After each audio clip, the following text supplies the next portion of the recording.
reka nkubwire ko ibyaguhagurukiye Imana igiye kubikoza isoni, kuko Imana yacu n'umutabazi. Hari marayika wamanutse, hari marayika wururutse uje kukurwanirira, hari marayika wamanutse uje kugutabara, hari marayika wamanutse uje kurwanira intambara zawe zose mu izina rya Yesu Kristo. Uyu mwami wa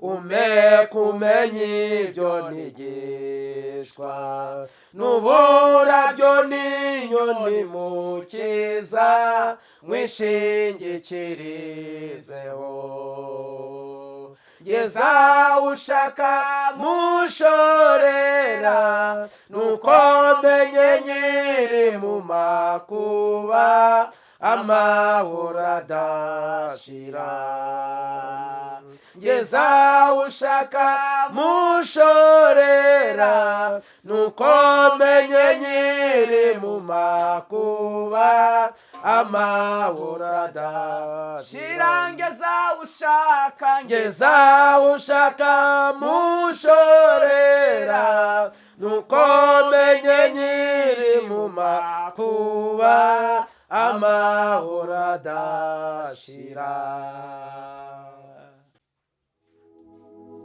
Yesu nashimwe. Amahoro y'umwami Yesu nabane namwe bene data bakunzi Bisarura 12 TV. Twongeye kugaruka mu kiganiro cy'ijambo ry'Imana kuri uyu munsi wa none. Reka dutangire dusenga ubundi dusome ijambo ry'Imana, twumva ubutumwa Imana yatugeneye kuri uyu munsi binyuze mu ijambo ryayo. Nanone turagushimiye mwami Yesu, tugushimiye ubuntu n'imbabazi udahwema kutugirira. Wabanye natwe uraturinda mu minsi yose itambutse. Tugushimiye ko uyu munsi utwongereye imbabazi ndetse n'ubuntu byo kongera kuboneka mwami Imana muri iteraniro ry'ijambo ry'Imana. Ndasenze kugira ngo buri muntu wese ugiye gutegera ubutumwa bwiza, amaboko y'Imana abe kuri we kandi imbaraga zisumba byose zibe mu ruhande rwe. Ube mu ruhande rwo kurwanirira abantu bawe, abafite ingorane zitandukanye, abafite uburwayi Imana ibakize, abafite amakuba n'akaga n'ibyago by'uburyo butari bumwe Imana ibatabare kandi barengere. Turasenze kugira neza kwawe mu mbaraga n'umwuka wera. Turasenze ngo ubutumwa aho bugera ku urwaye yakire gukira, wari ufite ibibazo Imana ibashe imutabare, Mana ubashe gukora iby'imbaraga mu ruhande rwa buri muntu wese. Niko dusenze kandi niko dusabye, ni mu izina ry'umucunguzi n'umukiza wacu Yesu tubisabye, amen. Bene data, uyu munsi wa none tugiye kuganira ijambo ry'Imana rifite intego ivuga ngo komera ushikame. Nubwo hari byari biguteye ubwoba, ariko komera ushikame kuko Imana yacu n'umutabazi. Tugiye gusoma ijambo ry'Imana, tugiye gusanga mu gitabo cy'ibyo ku ngoma za kabiri z'abami, ibice byaho ni 32, umurongo waho ni uwa 7. Reka nsaba umukozi w'Imana turi kumwe amfashe gusoma iryo jambo ry'Imana. Imana itugirira ubuntu cyane. Murakoze. Ijambo ry'Imana, ingoma za 2:32 n'umurongo wa 7 n'umunani. Aravuga ngo nimukomere mushikame, nimutinye kandi nimukoga umutima n'umwami wa Ashuri cyangwa ingabo ze zose ziri kumwe nawe, kuko iyo turi kumwe ikomeye iruta bari kumwe nawe. Uruhande rwe ari kumwe n'amaboko y'umubiri, ariko mu ruhande rwacu turi kumwe n'Uwiteka Imana yacu, niyo idutabara kandi ije kuturwana intambara zacu. Nuko abantu bishingikiza ku magambo ya Hezekiya umwami w'Abayuda. Amen. Reka dusome n'umurongo waho wa 20. Twumve noneho tugendere rimwe tuganire gatoya iri jambo ry'Imana. 32:20 aravuga ngo ibyo bituma umwami Hezekiya n'umuhanuzi Yesaya mwene Mose basitakambira iyo mu ijuru. Nuko Uwiteka yohereza marayika atsemba abagabo bakomeye bose b'intwari n'abatware n'abagabo bari mu ngerero z'umwami wa Ashuri, maze asubira mu gihugu cye akozwe n'isoni. Nuko ageze mu ngoro y'Imana ye, abo yibyariye bamwicishirizamo inkota. Amen. Amen. Imana ni umugisha umukozi w'Imana. Iri jambo ni ryo jambo tugiye kuganiraho. Ni ijambo rifite intego ivuga ngo Imana ukomere ushikame. Imana igiye kukuburanira mu ntambara z'abakurenganyaga mu izina rya Kristo Yesu w'i Nazareti. Dusomye ijambo ryiza cyane duhereye hano ku murongo wa 7. Amagambo tugiye kuganiraho ni amagambo avuga ku bami babiri. Turavuga ku mwami wa Ashuri ari we wari wahagurukiye umwami w'Abisirayeli bita Hezekiya. Imana yacu tugirire neza.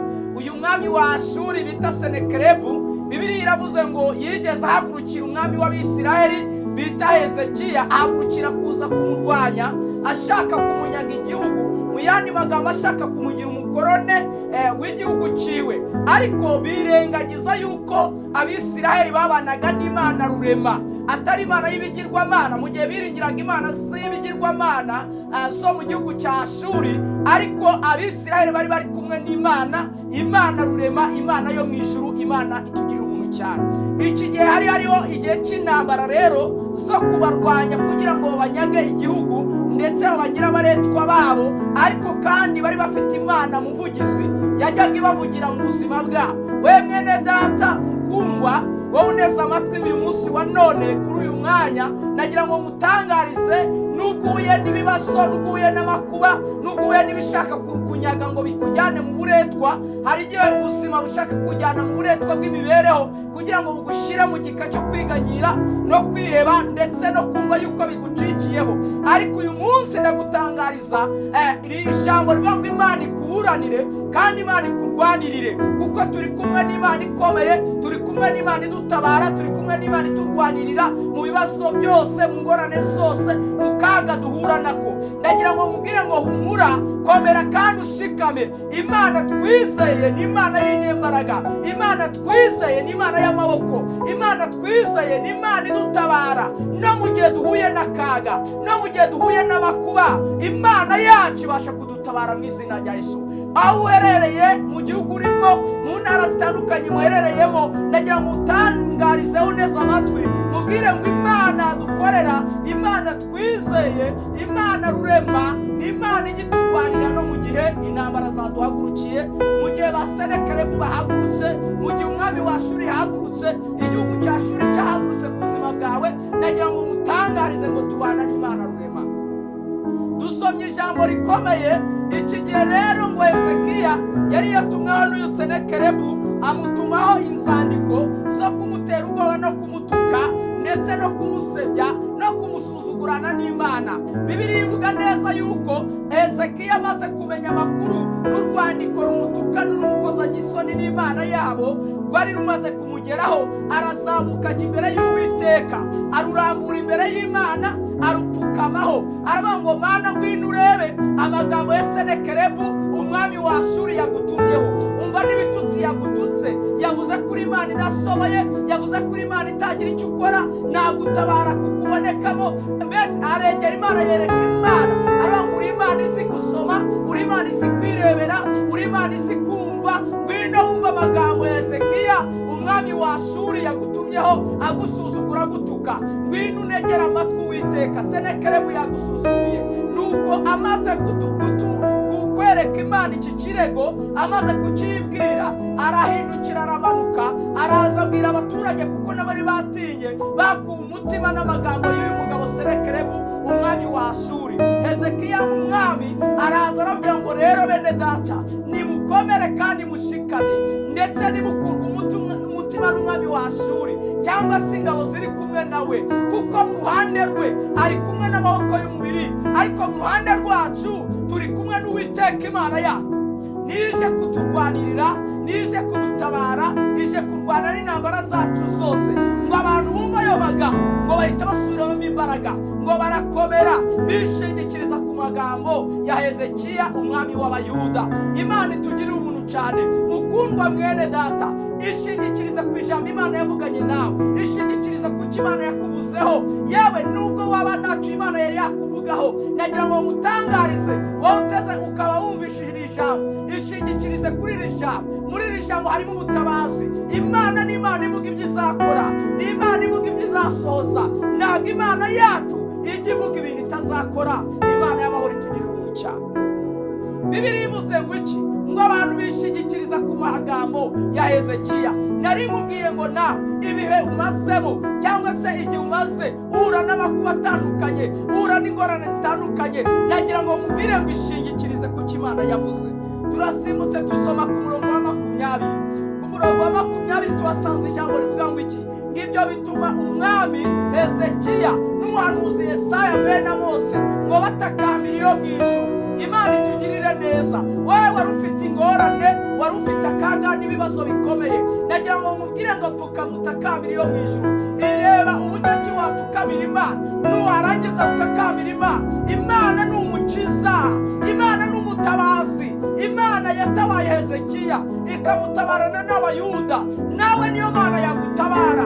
Imana yarengeye Abisiraheli ikarengera abana Bayuda, nawe iyo Mana yagutabara. Nagira ngo mutangarize ngo iyakijije uyu mwami Hezekiya ikamukiza amaboko ya Senakeribu umwami wa Ashuri, niwapfuka mukayitakambira iyi Mana iraza kugutabara mu izina rya Yesu. Nukuri kw'Imana dukorera, Imana yacu y'upfukamye ukayinginga, ukayereka ibibazo, ukayereka ingorane, ukayereka amakuba, ukayereka akaga, nirudatetereza abayisunga. N'Imana igiseruka yarangiza igahagarara ikarwana. Imana y'amahoro itugirira ubuntu cyane. Ijambo rivuze ngo iki? Ijambo rivuga ngo nuko batakambira iyo mu ijuru, Imana yohereza marayika. Uyu munsi Imana yohereze marayika mu buzima bwawe, yohereze marayika mu mibereho yawe, yohereze marayika mu muryango wawe, yohereze marayika mu kazi kawe, yohereze marayika ukorera, yohereze marayika ugenda, yohereze marayika utuye mu ngorane wahuranaga nazo. Imana yohereze marayika, marayika ukurwanirira. Wowe uteze amatwi kano kanya, nagira ngo mubwire ngo Imana yohereje marayika. Marayika ngo aramanuka yinjira mu rugerero rw'umwami wa Ashuri, ngo yicamo abagabo b'intwari, ngo ndetse yicamo ngo n'ingabo zari ziri mu rugerero, ngo nuko arangije ngo asubira mu gihugu cye akozwe n'isoni. Reka mubwire ko ibyaguhagurukiye Imana igiye kubikoza isoni, kuko Imana yacu n'umutabazi. Hari marayika wamanutse, hari marayika wururutse uje kukurwanirira, hari marayika wamanutse uje kugutabara, hari marayika wamanutse uje kurwanira intambara zawe zose mu izina rya Yesu Kristo. Uyu mwami wa Ashuri agiye gukorwa n'isoni. Ibyaguhagurukiye bigiye kumwara, aho byagutegeye ntabwo ariho bigiye kukubonera, aho byagutegeye ntabwo ariho bigiye kugusanga, kuko Imana yohereje ubutabazi, Imana yohereje uburengezi, Imana yohereje ubuvugizi, Imana yohereje kugutabara. Ni Imana ituburanira. Intego turiravuga ngo Imana igukomeze kuko ije kukuburanira ku buzima bwawe mu izina rya Yesu. Imana yohereje ubutabazi mu mbaraga n'umwuka wera. Imana ikomeza umuntu ikamuburanira ikamurwanirira. Bibiliya ivuga ngo nuko Hezekiya abona ubutabazi buvuye ku Mana, Senakeribu we ngo asubira mu gihugu kiwe akozwe n'isoni. Biravuga ngo nuko yinjira mu ngoro z'Imana ze.